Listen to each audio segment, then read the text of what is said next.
अस्सलामुअलैकुम। Face to face with Ayesha Bakhsh में आपको खुशामदीद कहेंगे। सुप्रीम कोर्ट ने नेस्ला टावर को एक हफ्ते में गिराकर रिपोर्ट जमा करवाने का हुक्म जारी किया है।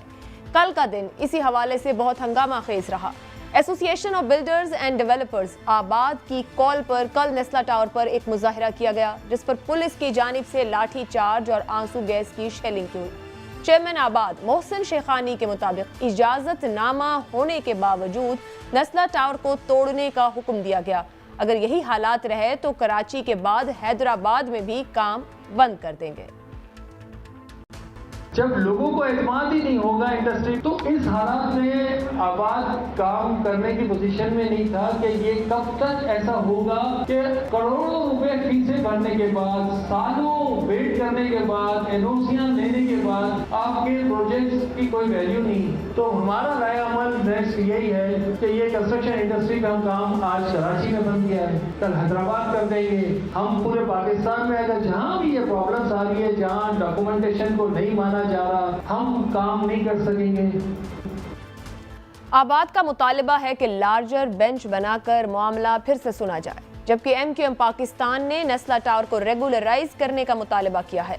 उधर तहरीक इंसाफ ने इल्जाम लगाया है कि असेंबली में नेस्ला टावर की आड़ में सिंध हुकूमत ने अपने सालों के गैर कानूनी काम की क्लीन चिट लेने की कोशिश की है।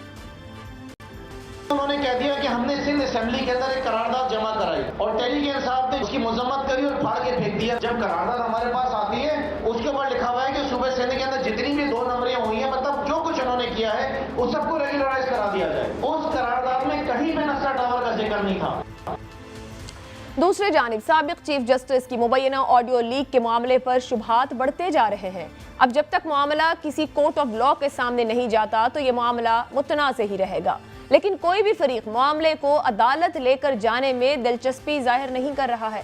एक निजी चैनल ने मामले के मजीद जुमलों के हवाले से सवालात उठाए हैं। तीसरा अहम मसला इकोनॉमिक है, मईशत का है। मुशीर खजाना की वार्निंग के बावजूद डॉलर काबू नहीं आ रहा है। मुशीर खजाना ने सट्टेबाजों को वार्न किया है, लेकिन इसके बाद भी डॉलर की कदर बढ़ गई। हुकूमत नए मिनी बजट की नवीद भी सुना रही है, जिसमें टैक्स एग्जेम्पशन खत्म की जाएंगी। इससे महंगाई पे क्या असर पड़ेगा, जिसकी ताज़ा तरीन आदादोशुमार भी हौसला अफजा नहीं है। आलमी मंडी में तेल की कीमतें गिर रही हैं, क्या आम आदमी को रिलीफ मिलेगा? इन्हीं अहम निकात पर गुफ्तगू जो मेहमान प्रोग्राम में मुझे ज्वाइन कर रहे हैं, हुकूमत यानी पाकिस्तान तहरीक इंसाफ की नुमाइंदगी कर रहे हैं सदाकत अली अब्बासी साहब। पाकिस्तान पीपल्स पार्टी, मामला आज सिंध में भी बहुत गर्म रहा है और तमाम ही सियासी जमातें इकट्ठी हुई, क्या मामला हल कर सकेगी? पीपल्स पार्टी से सेनेटर शहादत आवान साहब हमारे साथ हैं, मुस्लिम लीग नून से अली गौहर बलोच साहब हमारे साथ हैं। सेनेटर शहादत साहब, आपसे जानना चाहेंगे, ये नेस्ला टावर का मसला है क्या, मामला है क्या? देखिए मैडम, सबसे पहली बात तो ये समझने की ज़रूरत है कि यहाँ सिंधी मुस्लिम कोऑपरेटिव हाउसिंग सोसाइटी है। ये कोऑपरेटिव हाउसिंग सोसाइटी ने 1950 में अपने मेंबरान को जगह अलाट की और उस वक्त इसको जो है तकरीबन इसको 780 गज़ की ज़मीन जो है अलाट की गई और उसके बाद 1957 में ये जो है इस तरीके से बढ़ते बढ़ते एक खातून को जिनको प्लाट अलाट हुआ, उनकी डेथ होगी, उनकी वाइफ को चला गया, वाइफ से जो है उनके अटॉर्नी को चला गया। इन बिटवीन आपको पता है शाहराह फैसल की जो पहले विड्थ थी 280 से 240 की गई और 20-20 फुट जो है दोनों साइड पे जो है ना सड़क जो है वो बढ़ा जो है स्ट्रिप्स बना दिए गए। उसके बाद क्योंकि वो जगह जितनी भी थी वो कटिंग जो है हाउसिंग सोसाइटीज़ की थी, बाद में सोसाइटी ने वो ज़मीन तकरीबन मैं समझता हूँ कि तकरीबन 39 लोगों को 1957 में गालबन वो जगह जो है उन्होंने उन लोगों को अलाट कर दी गई। चलता रहा सिलसिला, चलता रहा, चलते चलते के बाद जो है ये जिस वक्त हमारे नाजिम नेमतुल्लाह साहब थे, उन्होंने इस प्लाट का स्टेटस चेंज किया। UC 6 के हमारे एक वकील सैफुद्दीन साहब थे, उन्होंने उसकी NOC जो है वो जारी की। जो फर्दर लैंड थी वो उन्होंने जो मालकान जो हैं उन्होंने बाकी जितने लोगों को अलाट हुई उन्होंने भी एप्लीकेशन दी। उनको बाकायदा सोसाइटी ने कहा कि आप इतने पैसे जो है रेगुलराइजेशन के अलावा जमा करवा दें, वो ज़मीन उनको अलाट की। मतलब ये है कि सिंधी मुस्लिम हाउसिंग सोसाइटी ने वैलिडली ये लैंड अलॉट की और उसके बाद जो है मुस्तफ़ा कमाल साहब ने जो है वो जो प्लान था उसको अप्रूव किया। उसके बाद बिल्डिंग जो है वो बिल्डर ने बिल्डिंग वहाँ खड़ी करने के लिए किया, लोगों ने वहाँ पे बुकिंग कराई, सिलसिला चलता रहा, बिल्डिंग बनी, लोगों ने कनेक्शंस लिए, बिजली के, सुई गैस के, लोगों ने किस्तें दी, बिल्डिंग जो है उसकी फिनिशिंग हो गई। ये जो बाद का दौर शुरू हुआ, आपने मुस्तफा कमाल साहब का जिक्र किया, उसके बाद फिर पीपल्स पार्टी का दौर शुरू हो गया, जिस दौर में ये बना क्या? लेकिन मैं गुजारिश ये कह रहा हूँ मैडम कि यहाँ पे आप बताएं कि बाद ये 1950 में पीपल्स पार्टी थी, 1957 में पीपल्स पार्टी थी, 2007 में पीपल्स पार्टी थी। मैडम देखें, बात ये है कि ये बड़ी साहब, क्या ये इमारत गैर तो कानूनी है या कानूनी है? एनओसीज कहते हैं उसके नीचे जो बिल्डर्स हैं कि मुकम्मल एनओसीज के साथ बनी। ये इमारत जो है मैडम, ये इमारत गैर कानूनी नहीं, ये इर्रेगुलर है। आप ये देख लें कि जितने प्लाट, एक नहीं आधी कराची में आप ये देखते हैं कि जितनी बिल्डिंग्स बनती हैं उनको जो अगर कंपलसरी जो उनका ओपन एरिया होता है, अगर उसको भी लोग को इनक्रोच कर लेते हैं तो वो भी पूरी दुनिया में रेगुलराइज हो जाता है। और यहाँ इस्लामाबाद में देख लें कि हमारी ऑनरेबल सुप्रीम कोर्ट ने कई बिल्डिंग्स जो हैं रेगुलराइज की हैं, कई शामलाट की जगह जो हैं वो जो गवर्नमेंट की जगह हैं, ये तो प्राइवेट सोसाइटी की जगह है, वो जगह जो है रेगुलराइज की गई हैं। तो आप कह रही गैर कानूनी तो वो है कि जो किसी ने किसी की जमीन पे कब्जा करके कोई जगह बनाई। अच्छा सेनेटर साहब, अगर कल जो फिर एहतजाज हो रहा था सिंध हुकूमत की तरफ से, बिल्डर्स एहतजाज कर रहे थे, बिजनेस कम्युनिटी वहां मौजूद थी, फिर उन पर लाठी चार्ज क्यों किया गया गुज़िश्ता रोज? किसके हुक्म पर हुआ? पुरअमन एहतजाज? देखें मैडम, देखें आप दो अलग बातें कर रही हैं। लॉ एंड ऑर्डर की सिचुएशन क्रिएट होगी तो जो मौजूदा जो हुकूमत है उसको कंट्रोल करेगी। रोड का स्मूथली चलना देना या रोड का बंद करना वो तो मौजूदा हुकूमत की जिम्मेदारी है, और कोर्ट के ऑर्डर के ऊपर कंप्लायंस करना जो ऑनरेबल सुप्रीम कोर्ट का जो ऑर्डर है। देखें, बात यह है कि यहाँ सईद गनी साहब ने क्या कहा, सीएम साहब ने क्या कहा, सब लोगों ने क्या कहा कि इसमें वक्त दें, हो सकता है इसमें रिव्यू दाखिल हो, अपील दाखिल हो। ये तो सुप्रीम कोर्ट ने जल्दबाजी में, मैं एज ए वकील भी ये कहता हूं कि देखें, बात ये कोर्ट का ऑर्डर सर आंखों पे, लेकिन कोर्ट ने इतनी जल्दी में, भाई बात यह है कि ठीक है कंपनसेशन के लिए टाइम दे देते, लोगों की एडजस्टमेंट के लिए टाइम दे देते, लेकिन बात ये तो ऐसे है ना कि एक कन्विक्ट जो है एडजस्टमेंट को तो दिए ना 3-4 महीने। जब आप कोर्ट ऑर्डर की बात कर रहे हैं सेनेटर साहब, तो कोर्ट ने ऑर्डर दिया कि मुतासरीन को मुआवजा दें, उस बात को 4-5 माह हो गए, मार्केट रेट पर सिंध हुकूमत ने तो अभी मुआवजे की तरफ ही नहीं गई, वो तो कह रहे हैं ही नहीं देने को। गुजारिश सुन लें मैडम, एक गुजारिश सुनें। बात यह है कि मुआवजा अगर हुकूमत की किसी वजह से अगर कोई किसी किस्म की सूरत हाल होती तो वो डैमेजेस कंपनसेशन जो है वो एक अलग चीज़ है, लेकिन यहाँ तो तमाम आवाम जो हैं हुकूमत के तो बिल्कुल मांग की जगह है। हुकूमत ने तो हर एक को अकोमोडेट करना है। गलती जो है कोऑपरेटिव सोसाइटी करे, गलती जो है किसी और नाजिम के दौर में हो, गलती किसी और मेयर के दौर में हो, और उसके बाद जो है कंपनसेट पाकिस्तान पीपल्स पार्टी करे। सर मगर इदारे तो हुकूमत सिंध के कहलाएंगे ना सेनेटर शहादत साहब, इदारे तो सिंध हुकूमत के कहलाएंगे। अगर कोई गलत एनओसीज दिए गए या कोई ऐसा मामला हुआ तो वो सिंध हुकूमत के इदारों की तरफ से हुआ होगा ना। मैडम गुजारिश सिंध हुकूमत को कंपनसेट करना पड़ेगा। जो है ना, आपने बात तो सुने, मैं तो कहां उससे भाग रहा हूं। मैं तो ये कह रहा हूं कि हमने तो वो लोग जो है रोजाना, आप देखें 5000 लोग रोजाना जो है कराची में दाखिल होते हैं। हमने कभी नहीं कहा कि अफगानी हैं, ये कोहिस्तानी हैं, ये सवात वाले हैं, ये पंजाबी हैं या पठान है, सब पाकिस्तानी हैं।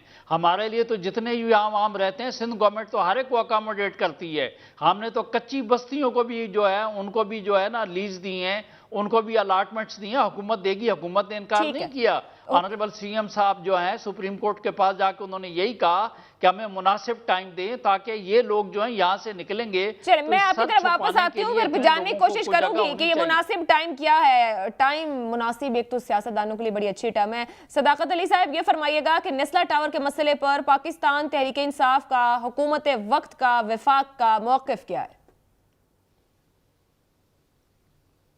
आशिया साहब बहुत शुक्रिया। देखें, जब सुप्रीम कोर्ट किसी बात पे एक्शन लेती है तो जाहिर है सुप्रीम कोर्ट सबसे बड़ी अदालत है, और उस जाहिर है वो तमाम साइड्स का मौक़िफ़ सुनने के बाद वो इतना बड़ा फैसला कर सकती है।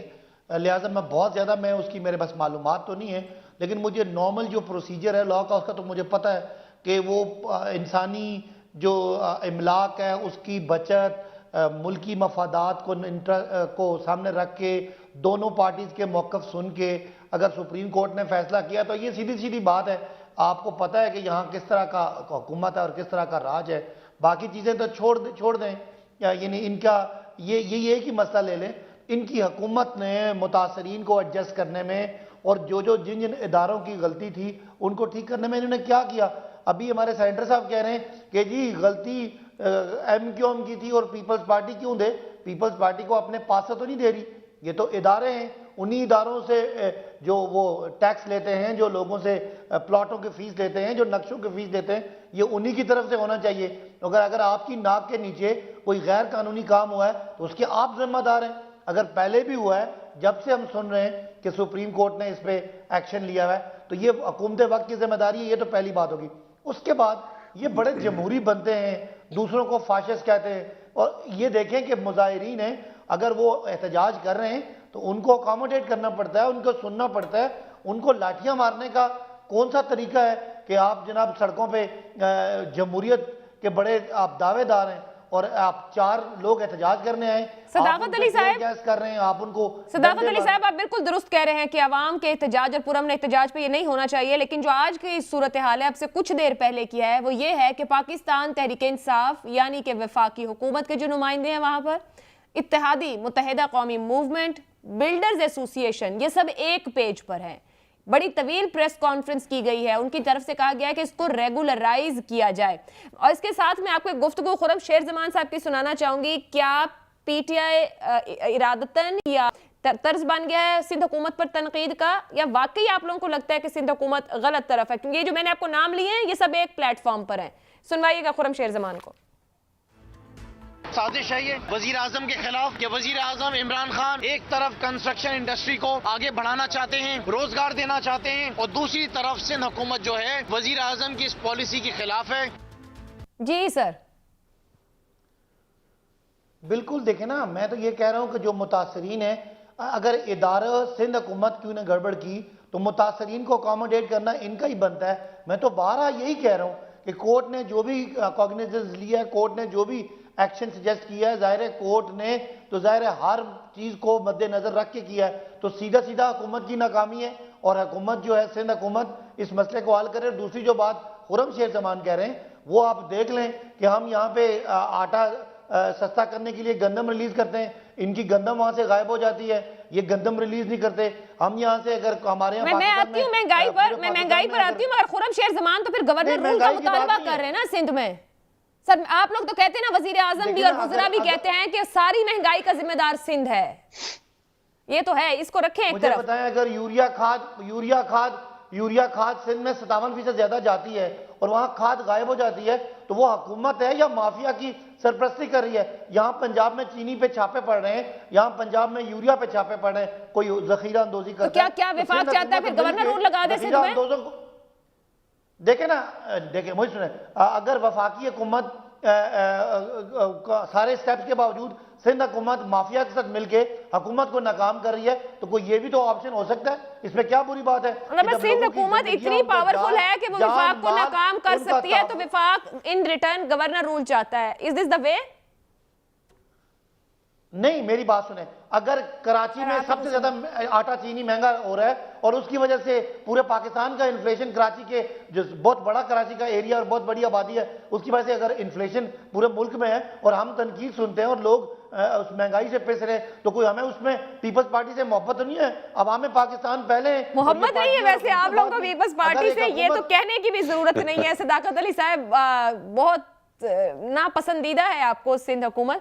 अली गौर बलोच साहब, पंजाब में 6000 पसंदीदा की बात नहीं है। एक जुमला मुझे और सुन लें, एक जुमला मुझे बता दें कि ये सब्जियां सिंध में उगे और कराची में बिके महंगी, मुर्गियां और अंडे लोकल हो वो महंगे, ना ये इनमें कोई डॉलर है, ना इनमें कोई बिजली का बिल है, ना यानी ये सारी चीजें अगर सिंध में महंगी है उसका इम्पैक्ट पाकिस्तान में आ रहा है, और वहां 15-13 साल से एक हुकूमत बैठी है, वो कोई स्टेप नहीं ले रही। सदाकत अली साहब, 12 करोड़ के सूबे पंजाब को उतनी डिपेंडेंसी की जरूरत नहीं होगी। एग्रीकल्चर लैंड है पंजाब का, अगर इसी को एफिशिएंटली कर ले जाए पूरे पाकिस्तान को खिला सकता है। मुझे अली गौर साहब को पंजाब में आटे की कीमत 1100 है और सिंध में आटे की कीमत अगर 1400 होगी तो क्या करेंगे? आ जाए मेरे साथ, यहाँ लाहौर बाहर निकलते हैं, देखते हैं कहाँ 1100 पे मिल रहा है। सदाकत अली साहब, अली गौर साहब, ये तो एक अलग बात है ना। सिंध और पंजाब, चीनी चेक कर लें, पंजाब में इस वक्त 88-90 रुपए की किलो है और सर नहीं सदाकत अली साहब, 88 रुपए पे चीनी भी नहीं मिल रही है। 88 रुपए पे चीनी भी कहीं नहीं होगी लाहौर में। अली गौर साहब, आपको मैं चैलेंज तो नहीं कर रहा, लेकिन आप आ जाए ना, चलते हैं, आप साथ चलें, चलते हैं, देखेंगे कहाँ मिल रही है। मैं और आप बाद में लड़ लेते हैं, पहले चले, हकायक अली गौर, जहाँ चीनी 150, चले मैं अपने हकायक नहीं रखती, अली गौर साहब से पूछ लेते हैं फैसलाबाद में रेट क्या है। अली गौर साहब, पंजाब में 6000 कॉलोनीज को रेगुलराइज, सोसाइटीज को रेगुलराइज किया जा सकता है, तो फिर ऐसी इमारतें जो बसी हुई हैं जहां लोग रह रहे हैं वो रेगुलराइज क्यों नहीं हो सकती हैं? और जब ऐसी इमारतें बनती हैं तो हुकूमतें कहाँ होती हैं? ये हालात यहाँ भी कहीं ना कहीं हैं, पंजाब के अंदर, लाहौर के अंदर।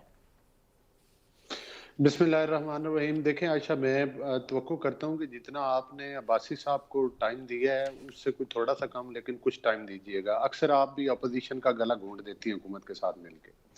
गुजारिश ये है कि सूरत हाल ये है कि इनसे पूछें कि इस वक्त पंजाब पाकिस्तान का सबसे बड़ा सूबा है जिन पर इन एक सिलेक्टेड गवर्नमेंट मुसल्लत है, KPK में इनकी हुकूमत है, कश्मीर और गिलगित बल्तिस्तान का कब्जा भी इन्होंने हासिल कर लिया है। वोट के जरिए तो नहीं किया, अगर कि सिलेक्शन के जरिए किया है, लेकिन सो कॉल्ड हुकूमत तो इनकी है। अब एक सूबे में पीपल्स पार्टी की हुकूमत है तो वो भी इनसे हरम नहीं हो रही और इनका लबो लहजा देखे।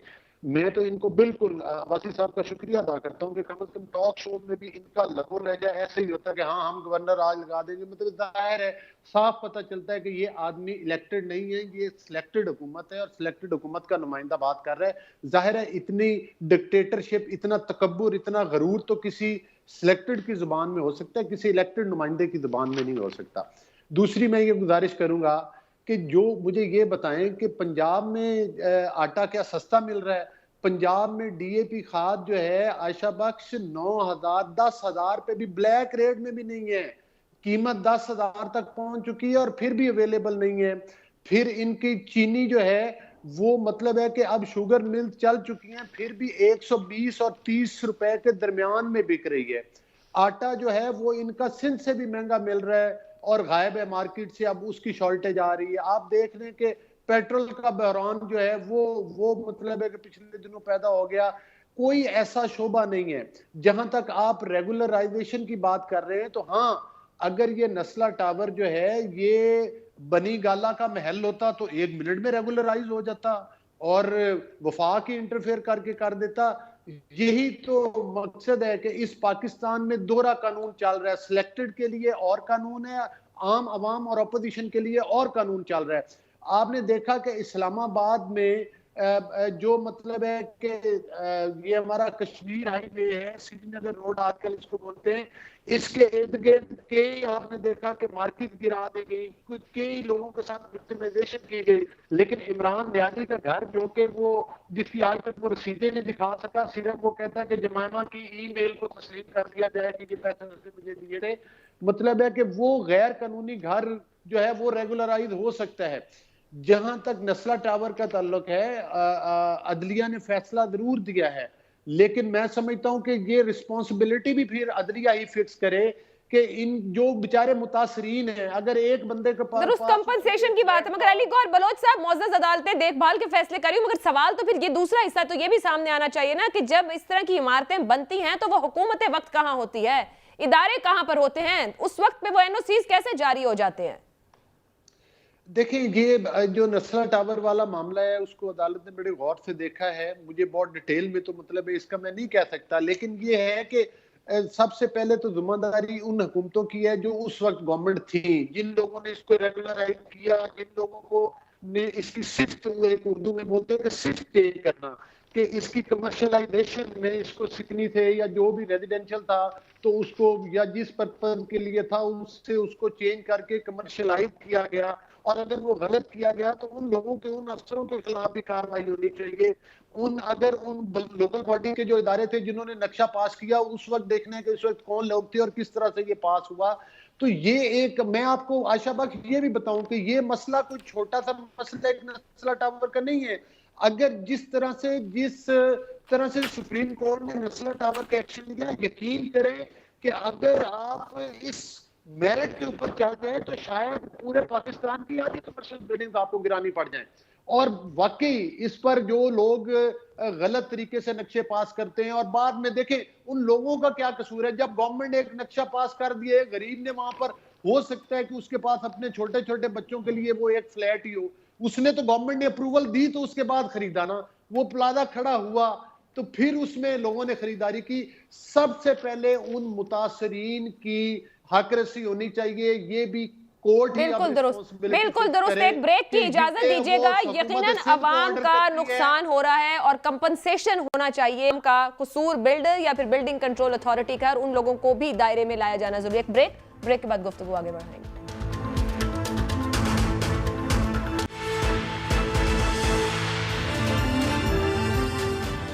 प्रोग्राम में आपको एक बार फिर खुशामदीद कहेंगे। सेनेटर शहादत साहब, आप बड़ी जिम्मेदारी की बात कर रहे थे कि जो हुकूमत की जिम्मेदारी होगी पूरी की जाएगी, मगर पाकिस्तान तहरीक इंसाफ समझती है कि ऐसा नहीं है। उनकी तरफ से इल्जाम लगाया गया है कि असेंबली में नेस्ला टावर की आड़ में हुकूमत सिंध ने अपने बहुत से गैर कानूनी कामों की क्लीन चिट लेने की कोशिश की है। मसला सिर्फ नेस्ला टावर का था, मगर पीपल्स पार्टी ने अपने ही दौर के तमाम गैर कानूनी तामीरात को रेगुलराइज कराने की करारदाद भी वहां ले आई।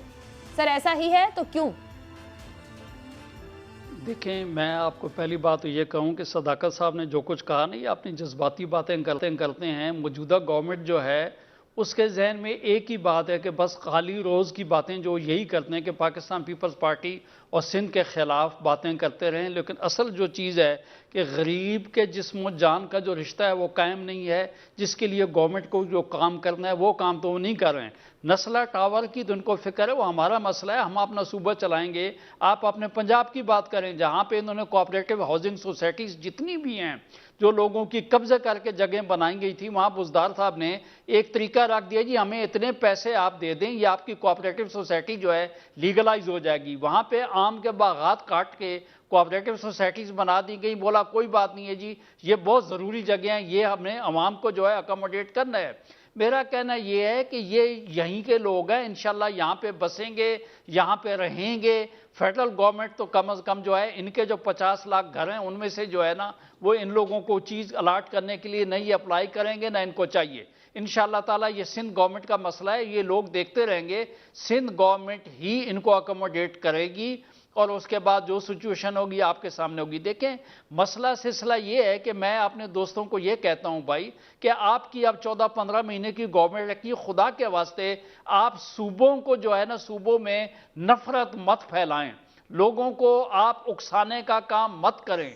हुकूमत का काम अवाम को उकसाना नहीं होता है, हुकूमत का काम अवाम को रिलीफ देना होता है। सेनेटर साहब, बिल्कुल आप दुरुस्त कह रहे हैं कि आपने नवाला छीन लिया। हुकूमत का काम अवाम को रिलीफ देना है। सर ठीक है, मैं उनसे भी पूछूंगी। मैंने आपकी बात सुनी है। बात सुने सेनेटर साहब, मैं आपकी बात सुन रही हूं। मैं समझता हूं आप सर, मैडम आप जो है अब्बासी साहब को जितना सुनते हैं, आप इसी तरीके से जो है अली गौर साहब और हमें सुने। बात यह है कि ये आप क्यों नहीं कहती हैं कि लोगों की सड़कों के ऊपर पेट्रोल की लाइनें लगी हुई हैं, जो आदमी इनको प्रेशराइज करता है वहां तो रात की तारीकी में ये समझौता कर लेते हैं, भले वो किसी के साथ भी हो, जिस किस्म का भी हो। ठीक है सर, आपका पॉइंट आ गया। मैं वापस आपकी तरफ आती हूँ। मेरे सवाल का जवाब रहता है। साबिक चेयरमैन आबाद जुनैद अशरफ साहब हमारे साथ हैं। सर, बहुत शुक्रिया ज्वाइन करने के लिए। ये कीजिएगा कि ये जो इरेगुलरिटी है इस बिल्डिंग के साथ, उसकी जिम्मेदारी कहीं फिक्स हो सकी? आपके ख्याल में कहाँ फिक्स होनी चाहिए और कंपनसेशन किस तरह मिल सकेगा? देखिए, सबसे पहली चीज है कि जो भी जिम्मेदारी बिल्डिंग की होती है ना, वो बिल्डिंग की एक एनओसी ली जाती है। 17 एनओसी के बाद फाइनल एनओसी मिलती है जो सिंध बिल्डिंग कंट्रोल अथॉरिटी देती है। इसलिए अगर आपको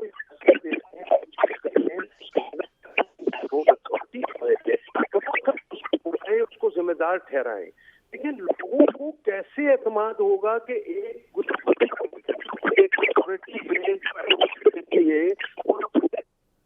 जुनैद साहब, हम आपको सुन नहीं पा रहे, दोबारा आपको फोन लाइन पर लेते हैं ताकि बेहतर तौर पर समझ सकें। सेनेटर साहब, अब आप ब्रेक से पहले भी जहां मैंने सवाल छोड़ा था आपके लिए और दोबारा फिर आपने बिल्कुल दुरुस्त बात की, हुकूमतों की जिम्मेदारी और रिलीफ की बात की। सर, मेरा सवाल ले लें सेनेटर साहब। सर, मेरा सवाल, आप जिम्मेदार होने की बात कर रहे हैं, हुकूमत के रिलीफ देने की बात कर रहे हैं, हम बिल्कुल विफाक को भी सवाल कर रहे हैं, उसी तरह सवाल आपकी तरफ भी बनता है। आपने कहा मुनासिब टाइम पर कंपनसेट करेंगे। सर, वो लोग जो यहाँ रिहाइश रखते थे उनके लिए कंपनसेशन कब होगा? कोई तरीकाकार अब तक बनाया आपने? देखिए, मैं गुजारिश ये करूं कि आपको मालूम है 2 दिन पहले जो है सुप्रीम कोर्ट ने ये जो ऑर्डर किया, हमें तो ये एक्सपेक्टेशन थी कि इसमें आपको मालूम है कि बहुत सी बाकी पार्टियों के लोग भी कोर्ट में गए, लेकिन ऑनरेबल कोर्ट ने उनको नहीं सुना। हम ये एक्सपेक्ट कर रहे थे कि हुकूमत इसमें कोई टाइम जो है ग्रांट कर लेगी। लैंडलॉर्ड और टेनेंट का भी मसला होता है, वहाँ पे भी अदालतें साल का 6-6 महीने का टाइम देती हैं। लेकिन बहरहाल कोर्ट की बात है, ठीक है, ऑनरेबल कोर्ट का ऑर्डर है, लेकिन मैं ये आपको वादा कर रहा हूँ, ये मैं आपको बता रहा हूँ कि गवर्नमेंट जो है इन लोगों को बिल्कुल बेहतरीन तरीके से, जो गवर्नमेंट की जिम्मेदारी होगी उससे नबुर्द आबाद होगी। बाकी आबाद के चेयरमैन साहब से आप ये पूछ लें कि एनओसी बाकायदा कराची बिल्डिंग कंट्रोल अथॉरिटी देती है, लेकिन टाइटल जो है वो डिटर्म, अगर किसी के पास टाइटल है तो उसको क्या बिल्डिंग कंट्रोल अथॉरिटी कह सकती है कि भाई मैं तो, ठीक है सर, मैं उनसे पूछती हूँ, लेकिन ये याद दिला दें कि सुप्रीम कोर्ट का अप्रैल का फैसला है, जब ये मामला शुरू हुआ था, जब कहा गया था अलॉटीज को रकम देने का। जी जुनैद अशरफ साहब फरमाइएगा प्लीज। जी, सबसे पहले तो आप ये समझ लें कि किसी भी एनओसी देने का इदारा जो है वो सिंध बिल्डिंग कंट्रोल अथॉरिटी है। अच्छा, सिंध बिल्डिंग कंट्रोल एनओसी जब देती है तो वो सबसे पहले जो लेसर होता है, जिसके पास टाइटल होता है, उस टाइटल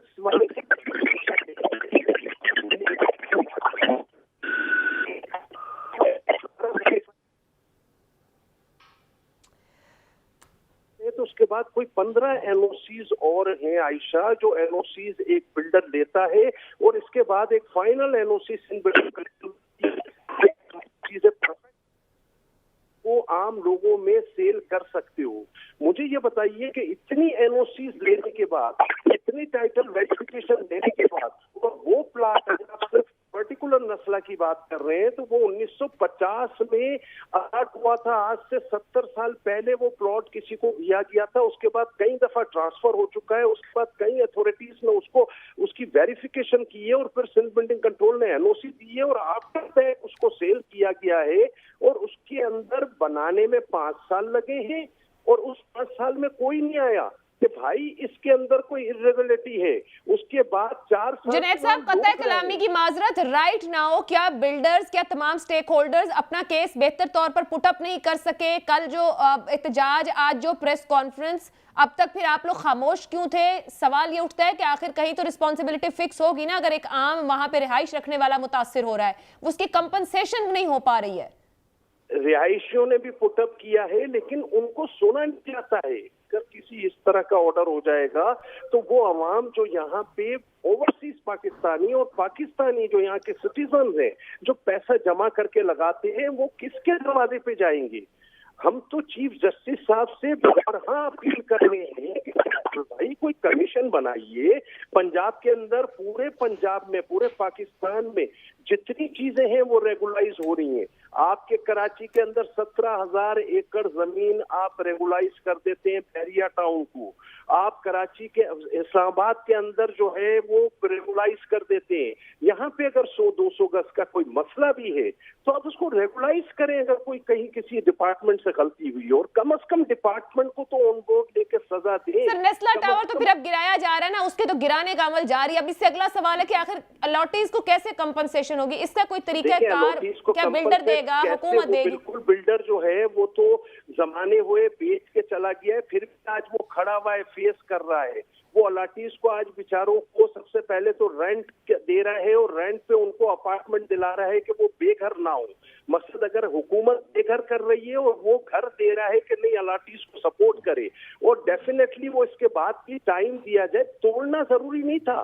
पहले तो आप उस बिल्डर से उन अलॉटीज की फेवर में बात कर रहे हैं कि आप उसको टाइम दे के पैसे दिलाते, फिर अलॉटीज कहीं पे अपने आप को अकोमोडेट करते, देन आप उसको करते। ठीक है, बहुत शुक्रिया जुनैद अशरफ साहब। और हुकूमत सिंध सेनेटर साहब मौजूद हैं, वो कह रहे हैं कि किस हद तक होगी, कंपनसेट करेगी, आगे बढ़ेगी, वक्त दरकार है। सदाकत अली साहब, बजाय कि मामले को खराब किया जाए, वफाक से सिंध पर तनकीद हो, अगर हुकूमतें मिलकर चलें तो मामला हल हो सकते हैं, लेकिन इल्जामात ज्यादा हैं। एक आज रिपोर्ट सामने आई है, ऑडिटर जनरल की रिपोर्ट, जिसके अंदर ये बताया गया है कि कोरोना पैकेज की मद में 40 अरब रुपए की बेजाबतगियों का इंकशाफ है सर। और ये बड़ी डिटेल में रिपोर्ट बताती है कि किस तरह से जो अशिया की तरसील हुई, हुकूमती गारंटीज के बगैर सप्लायर्स को पेशगी अदाइयां की गई, और फिर काफी तफसील है। क्या आपकी नजर से गुजरी ऑडिटर जनरल की रिपोर्ट जो उंगली उठा रही है हुकूमत की कारकर्दगी पर?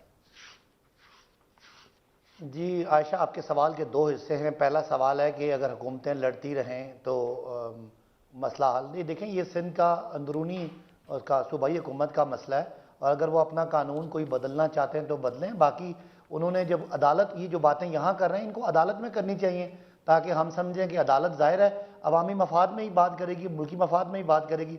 अदालत का तो कोई इशू नहीं होता कि वो अपना उनका मौक़िफ़ हो। दूसरी बात, जो आप ये हुकूमतों की बात करिए, मेरे भाई अली गौहर बलोच साहब ने कहा कि मैं भी सिलेक्टेड हूँ, इमरान खान भी सिलेक्टेड हैं, तो मैं तो इसका क्या जवाब दूँ।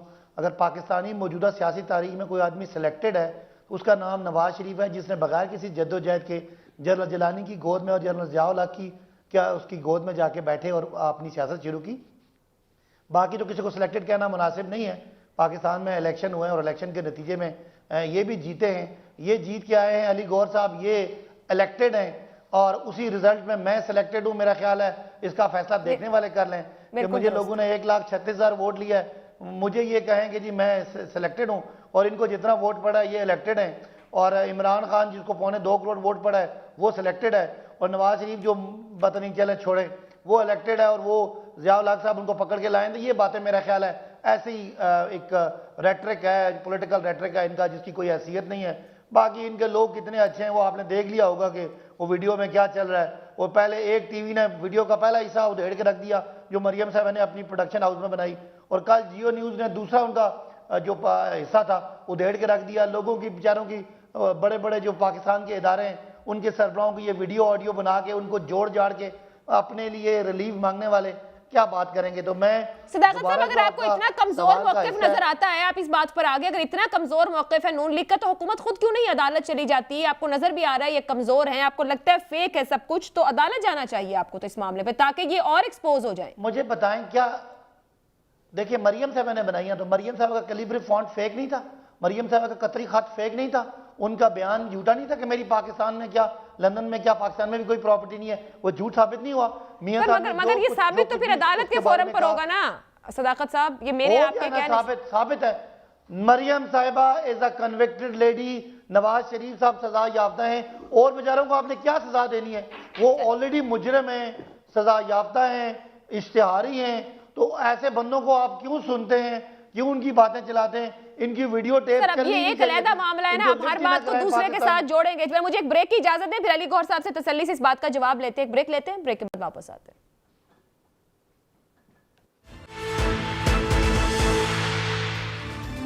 प्रोग्राम के आखिरी हिस्से में आपको एक बार फिर खुश आमदीद कहेंगे। अली गौहर साहब, ये जो ऑडियो लीक्स की बात हो रही है, हुकूमत इस पे बहुत ज़्यादा बात करी, कभी कहते हैं हमारा क्या जाना अदालत, हम क्यों जाए, हमारा लेना देना नहीं। फिर आज तो ये भी फवाद साहब ने कह दिया कि अदलिया के ऊपर दबाव डालने की, इदारों पर दबाव डालने की कोशिश है, तो अदलिया को नोटिस ले लेना चाहिए मरियम नवाज और नून लीग के खिलाफ। सर, आपको लगता है कि ऑडियो लीक का मामला कमज़ोर हो रहा है, जिस तरह बहुत सी चीज़ें दिखाई जा रही, कोई तशवीश है, ये हुकूमत का इल्ज़ाम कि आप लोगों ने डॉक्टर किया है, अभी जैसे सदाकत साहब भी कह रहे हैं, तो आप लोगों का ओपिनियन क्या है इस पे?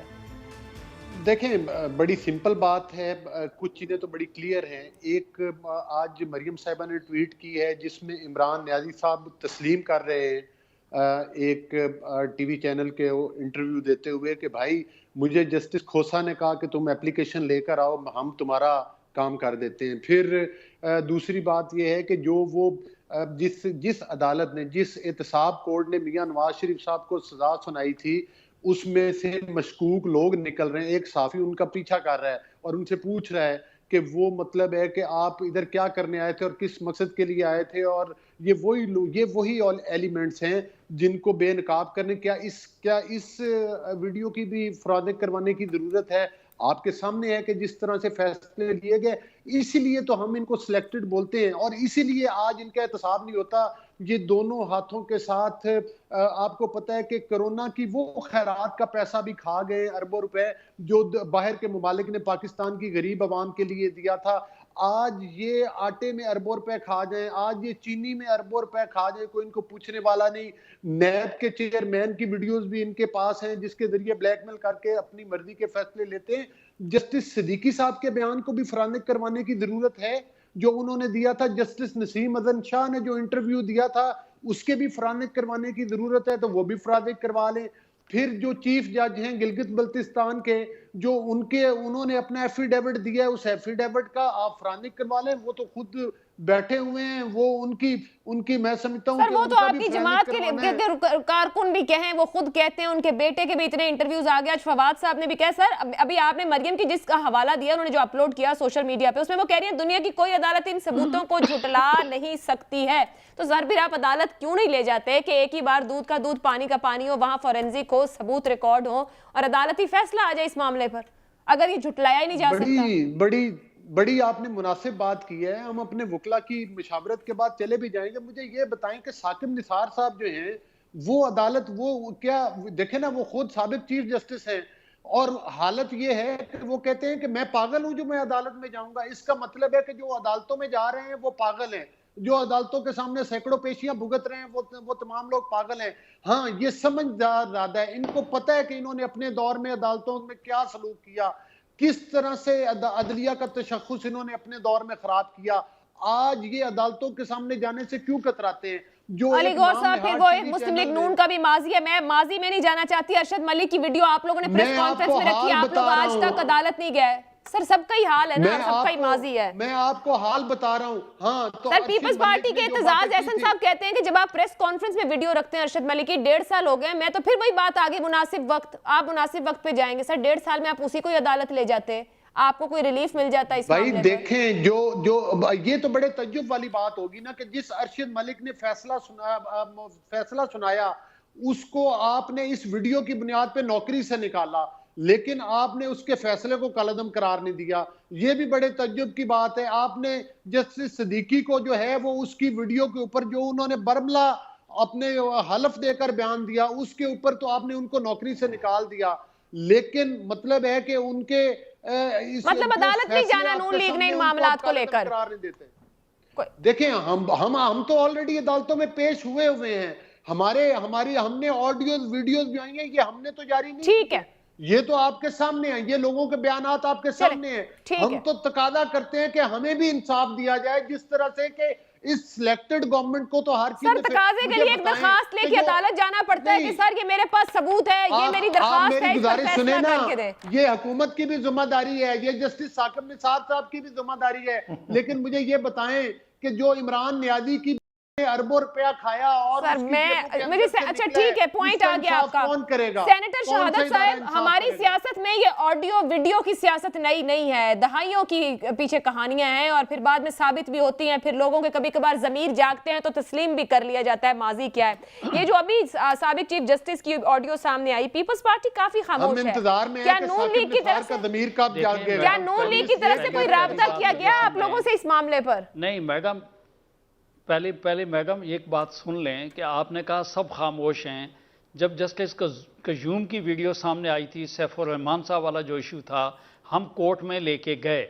नसीम असम शाह की ऑडियो वीडियो आई है तो हमने सुप्रीम कोर्ट में बाकायदा प्रेसिडेंट आसिफ अली जरदारी साहब ने जो है 184F की पिटीशन डाली कि ये अदालती कत्ल है। के बाद ये कि भुट्टो साहब ने वापस नहीं आना, लेकिन हम कोर्ट में गए। ये आप नहीं कह सकती हैं, लेकिन ये बड़ी बदनसीबी की बात है। मैं अभी के मामले पे कह रही हूँ सेनेटर साहब, मैं ये जो भी साकिब निसार साहब की आई है ना, मैं उस पे कह रही हूँ, आप लोग खामोश हैं ना। अगर मैडम मेरा कहना ये, आपकी बात होनी है, दूसरों की नहीं सुनी तो आप बता दें ये हम पे लागू हो गया। देखिए किसी का केस पेंडिंग है तो उसके जो स्ट्रेटेजी डिफेंस बनाना है उसके वकला ने बनाना है, अवाम ने नहीं बनाने का है।